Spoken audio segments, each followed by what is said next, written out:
సమాధిలో ఉన్నవాడు లేచిరాడు, బంధింపబడి ఉన్నాడు మృత్యువుతో. నా ప్రభు అంటున్నాడు, లాజరు కమ్ అవుట్, బయటకు రా, బయటకు రా అన్నాడు. అందరూ అన్నారు, చచ్చిపోయినాడు పిలుస్తాడు ఏంటండి నా అనుకుంటున్నారు అందరూ. కానీ పిలుపు ఎప్పుడైతే లోపలికి వెళ్ళిందో చచ్చిపోయినవాడు లేచి బయటకు వచ్చాడు. చెప్పటకూడదాం గట్టిగా. బంధింపబడ్డ వారిని విడిపించే దేవుడు, చనిపోయిన లాజరును బ్రతికించిన దేవుడు, బ్రతికున్న నిన్ను బాగు చేయటం ఆయనకి చాలా చిన్న పని. చప్పట్ల గట్టిగా కొట్టి దేవుని స్తుతిద్దాం. నీ కుటుంబాన్ని, నీ కాపురాన్ని, నీ జీవితాన్ని, నీ ప్రాణాన్ని అద్భుత రీతిలో ఈరోజు నా దేవుడు ఆశీర్వదించబోతున్నాడు. నమ్మితే గట్టిగా స్తోత్రం చెబుదాం. బంధింపబడిన వారిని ఏమంటున్నాడు ఇప్పుడు?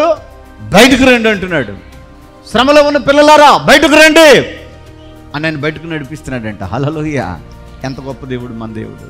శ్రమలో, ఏ శ్రమలో నువ్వు ఈరోజు ఉన్నావో, గుడ్డివాడైనటువంటి ఆ భిక్షగాడిని బాగు చేసిన దేవుడు, ఆ మసకల నుండి, ఆ చీకటి నుండి విడిపించిన దేవుడు, చనిపోయిన లాజరుని మరణము నుండి బయటకు నడిపించిన దేవుడు, ఈరోజు శ్రమలో ఉన్న నిన్ను శ్రమలో నుండి బయటకు నడిపించడానికి ఇప్పుడు మన మధ్యన ఉన్నాడు.